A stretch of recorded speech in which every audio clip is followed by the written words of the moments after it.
এবারে অনেকে বলবে যে আমি তো স্পেসও দিয়েছি, তার থেকে একটু দূরত্ব বাড়িয়েছি, তারপরেও সে আমাকে ইগনোর করছে, তারপরেও আমাকে সময় দিচ্ছে না। কিছু মানুষ আজব ধরনের হয়ে থাকে। যখন একটা সম্পর্ক শুরু হয় বা যখন একটা সম্পর্ক ভালোভাবে চলে, তখন সে সামনের মানুষটার সঙ্গে কথা বলার বাহানা খুঁজে। আবার কিছুদিন কেটে যাবার পরে সেই একই সম্পর্কের মধ্যে সেই মানুষটা তার থেকে দূরে সরে যাওয়ার বাহানা খুঁজে। এখন যদি তোমাদের সম্পর্কের সিচুয়েশন এরকম চলে এসেছে যে শুরুতে সামনের মানুষটা তোমার সঙ্গে যোগাযোগের চেষ্টা করতো, এখন সে তোমার থেকে দূরে সরে যাওয়ার চেষ্টা করছে, তো ভিডিওটা শেষ পর্যন্ত অবশ্যই দেখবে।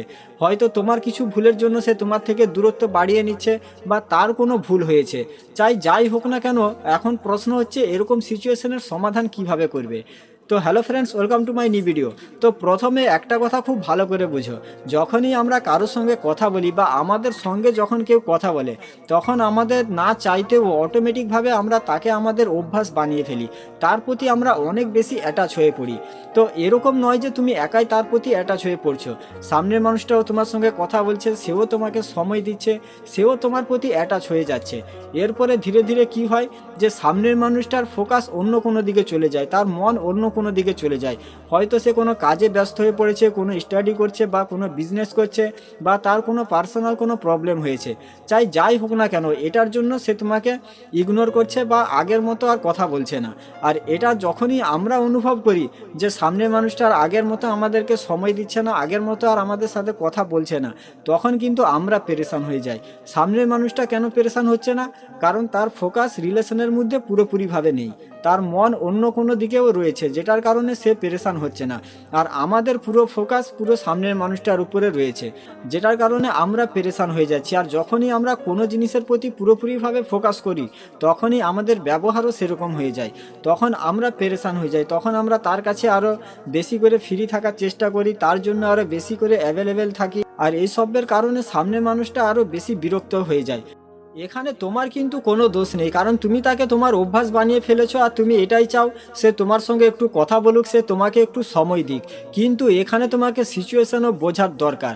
আর প্রত্যেকের মনের মধ্যে এই ভয়টা রয়েছে যে প্রিয় মানুষটা অন্য কোনো দিকে ফোকাস করছে, অন্য কোনো কাজে ব্যস্ত হয়ে পড়েছে, আমার সঙ্গে কথা বলছে না, আমাকে ইগনোর করছে, এই সময়টা আমাকে সময় দিচ্ছে না, তাহলে তো ও আমাকে ছেড়ে চলে যাবে, ও আমাকে ভুলে যাবে, ও মুভ অন করে নেবে, ও ব্রেকআপ করে নেবে।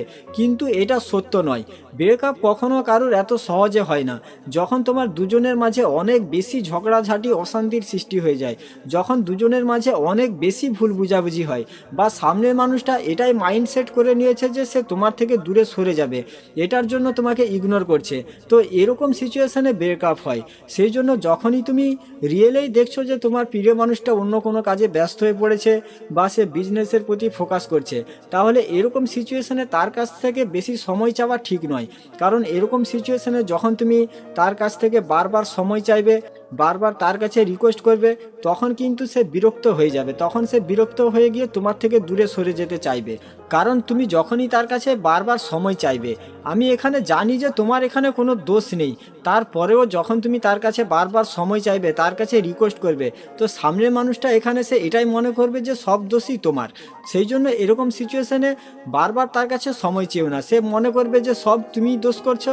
আর এটার কারণে তুমি যখন তার কাছে সময় চাইবে, তার সঙ্গে একটু ঝগড়াঝাটি করবে, তখন সে আরও বেশি বিরক্ত হয়ে গিয়ে সে তোমাকে ডাইরেক্টলি ইগনোর করা শুরু করে দেবে। তো বুদ্ধিমানের কাজ হচ্ছে যে এরকম সিচুয়েশনে নিজেকে স্ট্রং করো, ঠিক আছে, নিজেকে ধৈর্য ধরো, আর তাকে স্পেস দাও, তাকে স্পেস দিয়ে দেখো। তো এবারে অনেকে বলবে যে আমি তো স্পেসও দিয়েছি, তার থেকে একটু দূরত্ব বাড়িয়েছি, তারপরেও সে আমাকে ইগনোর করছে, তারপরেও আমাকে সময় দিচ্ছে না। তো এখানে তোমাকে এটা করতে হবে যে তার কাছ থেকে তোমাকে সময় নিতে হবে, তাকে এই সুযোগটা দিতে হবে, সেজন্য নিজের থেকে তোমার সঙ্গে কথা বলতে আসে। তো অনেকে হয়তো বলবে যে আমি তো তাকে সুযোগে দিয়েছি, একদিন দুদিন আমি তার সঙ্গে যোগাযোগ করিনি, তার সঙ্গে কথা বলিনি। তো একদিন দুদিনে কখনো সিচুয়েশন পরিবর্তন হয়ে যায় না। সেই জন্য সম্পর্কের মধ্যে আগে সব কিছু ভালো করে অ্যানালাইজ করো, তারপরে রিয়েক্ট করো। কম করে 7 দিন 10 দিন তাকে সুযোগ দাও। তো তাকে কিভাবে সুযোগ দেবে, সে তোমার সঙ্গে কথা বলতে আসবে, তার সঙ্গে বিনা ঝগড়াঝাটি করে তার সঙ্গে যোগাযোগে থাকো। যেরকম একটা এক্সাম্পল দিচ্ছি, ধরে নাও সে আজকে তোমাকে বলছে যে আজকে সন্ধ্যাবেলা তোমার সঙ্গে কথা বলতে পারবো না, আমি ব্যস্ত আছি, বা যে কোনো সে বাহানা দেখাচ্ছে তোমাকে, তখন তুমি তাকে এরকম বলো যে ঠিক আছে টেক কেয়ার, কালকে কথা বলবো। যখন তুমি এরকমভাবে এরকমভাবে তাকে স্পেস দেবে, তখন তার অ্যাটাচমেন্ট তোমার প্রতি বাড়বে। কারণ এখানে তুমি ভালোভাবেই তাকে স্পেস দিচ্ছ, তার সঙ্গে কোনো ঝগড়াঝাটি না করেই তাকে থাকতে দিচ্ছ। তো যখন তুমি তার সঙ্গে ঝগড়াঝাটি না করে তাকে স্পেস দেবে, তখন তার অ্যাটাচমেন্ট তোমার প্রতি বাড়বেই বাড়বে।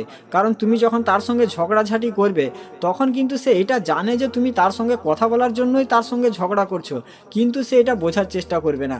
সে ভাববে সব দোষই তোমার, তুমিই সব দোষ করেছো, আর এটার জন্য সে তোমাকে ছেড়ে চলে যাবে, আরও তোমার থেকে দূরত্ব বাড়িয়ে নেবে। তো ভালোভাবেই তাকে স্পেস দাও, তার সঙ্গে ঝগড়াঝাটি করার দরকার নেই।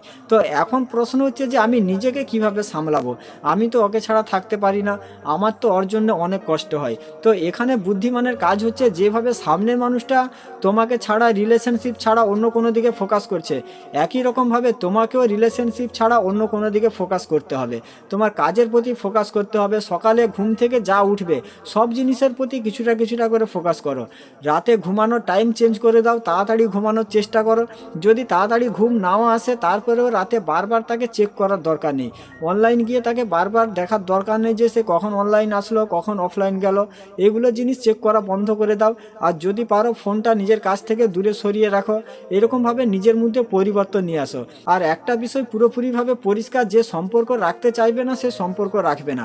তুমি তার সঙ্গে জোর করে তাকে জীবনে রাখার চেষ্টা করো না, কারণ জোর করে তুমি তাকে তোমার জীবনে রাখতে পারবে না, আর এরকম ভালোবাসাও হয় না, কারণ এটা করে কোনো লাভ নেই।